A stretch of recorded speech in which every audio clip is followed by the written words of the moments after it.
everyone? Welcome to another edition of Live Watch Sports Media.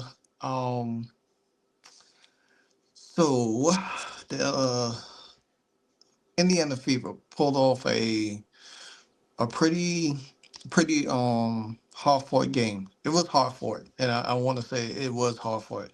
Um, I was at the game. Um, it was crowded. It was packed. It was sold out. Nevertheless, I will drop footage of the game behind the, some live action and stuff like that later on today. But I need to cover this post game today because there was a lot to unpack in this game. Actually, I'm rewatching it a little bit right now on Amazon Prime. Um, and I almost had media credentials to the game, so that was a bit of something special I would have added in my experience there for y'all. But nevertheless, always another time. But nevertheless, this game here had everything that you could imagine: physicality, bumping, and I knew Atlanta would have changed their strategy against the Indiana Fever this game because of the way Malia, and Kelsey went off on them. They had almost what 60 to 80 points combined last game, and they only lost by one.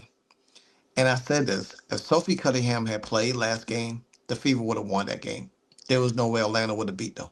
Atlanta plays a physical game, especially with Brittany Garner and Brianna Jones. But when they're not on the floor, it's a whole different game. And that's why I feel like these kind of games with Indiana is going to make them better in the long run. Now, this refereeing in the game was really, really, really, really bad. I want y'all to look at something. And I took this clip off of halftime real quick. If you look at the halftime free throw from the first half, the Atlanta Dream was 7 for 8. The Indiana was 2 for 4 from the free throw line. Now the Indiana was out rebounding on 21-19, which they out rebounded them for the whole game, 46-20 something. Bench points in the paint, we controlled that. We had a lot of points in the paint. Bench points, we had more bench points, and we shot 42 for the field in the first half. Now 3 point percentage was pretty bad. The battle became where we saw last game the others didn't step up, and that was with Natasha Howard, who missed free throws on the line. Sophie Cunningham didn't play. Leslie Hall didn't get in the scoring column. Dantes didn't play much. And you saw Bree Hall. Bree Turner. You saw Sydney Colson. This game, you didn't see Bree Turner that much. You didn't see Sydney Colson that much. Stephanie White went with her gut to really utilize more versatility than anything. And then you saw where Natasha Howard was able to play inside out.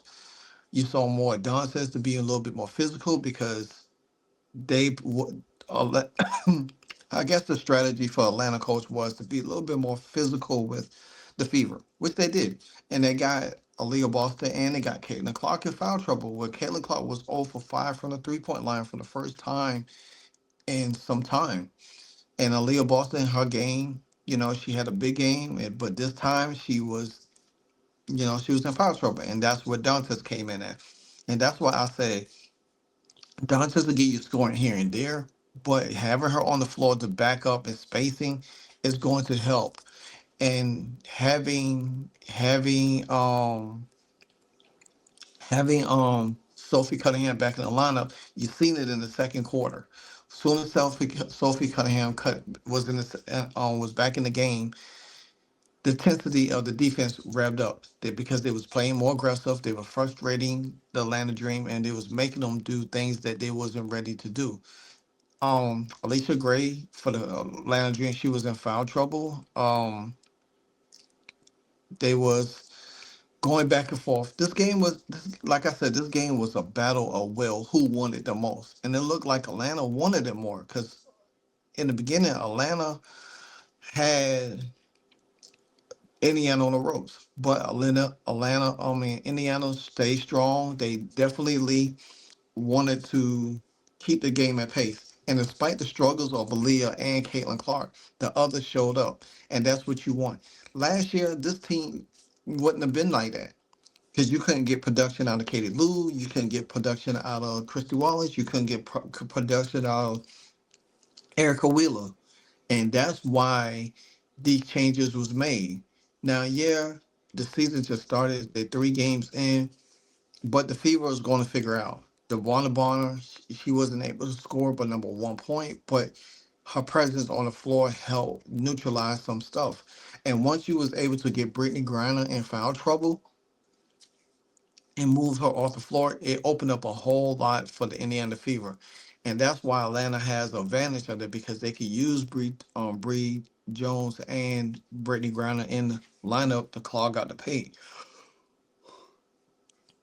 Sorry guys, I'm a little bit tired. Lexi Hall was able to play a little bit better, a little bit more fluid. She was rallying everything. Now, I'm sure Aaliyah Boston, she was frustrated with her game, but it happens. I know Kelsey Mitchell, she had 17, but at the same time, there was times in the game she was playing a little erratic, and she needs to be a little, and she doesn't need to be a facilitator. If you going to use her as a facilitator in the game, then you need to have Sydney Colston on the floor with her. Because then that could opens up her to get better shots. When you have her as a facilitator, bad things happen and she turns the ball over and she's not used to being that kind of person. She used to being off ball and catching, shooting and driving and pulling up, so I think that concept should be more of a having Sydney Costa on the floor with her and everything like that. But in the second half, they was battling back. They was going shot for shot in the third quarter. Indiana still had the lead 55-54. But um if you look at it, that game that put Sydney Costa came on, she passed to Lexi, and Lexi gave it to Natasha Howard. And I want to say something. Natasha Howard, regardless of what was said about her previous game, she redeemed herself in a big way because she put this team on her back. She was able to make, cut, move, got in the paint, score buckets at will. Um, and that's what you need. You need that, you know, because when your stars are struggling, you need others to step up. Like I said, Sophie Cunningham came in and stepped up. She ran point a lot, you know. Um, Lexi, she hit crucial shots when she needed. And Brittany Griner, let me tell you, she was really setting picks. She was fouling just to be fouling, man. She wasn't even playing. She just fouling just to be fouling, you know, and everything like that. You cannot set picks and expect for people to run in and get their head knocked off. So, but all in all, Caitlin struggled. And Caitlin shot an air ball. She struggled. That's how bad she struggled because it was being physical with her. You seen at one point in the second quarter, her and Ryan Howard got into it because Ryan Howard was handsy, was putting her hands all over Caitlin Clark. I want to show you a couple of highlights of the game, just, two little highlights real quick before I get into it.